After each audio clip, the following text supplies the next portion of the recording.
Hello guys, kamusta? For today's video ay i-share ko sa inyo kung paano mag-update or mag-change ng bank account sa payout method.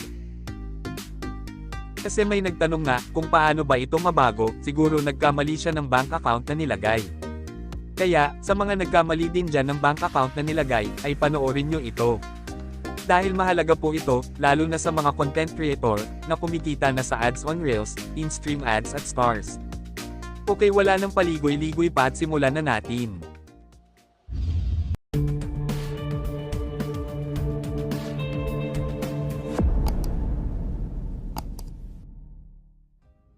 Okay, ang pinakauna nating gawin guys, ay buksan lamang ang ating Facebook application.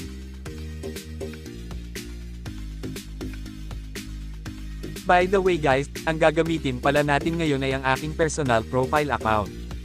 At para naman sa mga page ang gamit, ay abangan nyo lang po yung susunod na video po natin. So ngayon, pagkatapos natin mabuksan ang Facebook app, ay i-click lamang ang ating profile. Kapag andito na tayo sa ating profile, ay i-click naman natin ang See Dashboard. Tapos scroll down lang, at hanapin ang Payouts.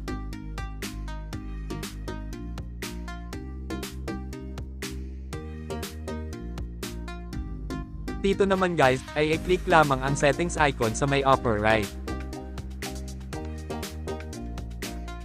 Ayan, nandito na tayo sa payout settings, at makikita natin agad yung ating existing bank account na nakalink. Ngayon para mapalitan po natin ito, ay i-click lang po natin yung ating bank account na nakalink dito. Sunod naman ay i-click ang update.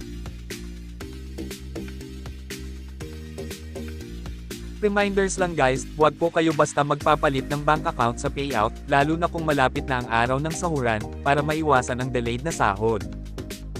Okay, dito naman sa baba, ay may makikita tayo na dalawang options. Manually link bank account at link your PayPal account. At dahil bank account nga ang papalitan natin, kaya piliin po natin dito ay ang manually link bank account. Okay, dito guys ay kailangan natin mag-sign up, ilalagay natin yung info ng ating bank account. Una ay ang bank country, syempre Philippines. Sunod ay ang account holder name, ilagay ang name ng may-ari ng bank, ilagay ang full name niya.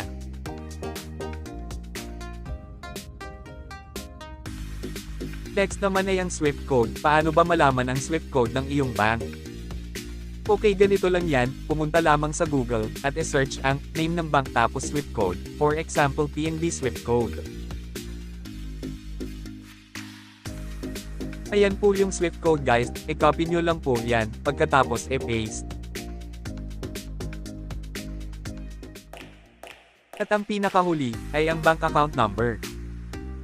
At pagkatapos nyan guys, ay pindutin na natin ang link payout method.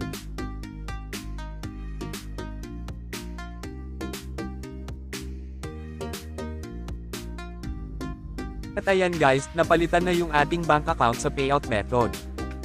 Abangan nyo lang guys sa susunod na video, ay kung paano naman mag-change ng bank account gamit ang Facebook page. Huwag kalimutan mag-like and subscribe para sa marami pang videos.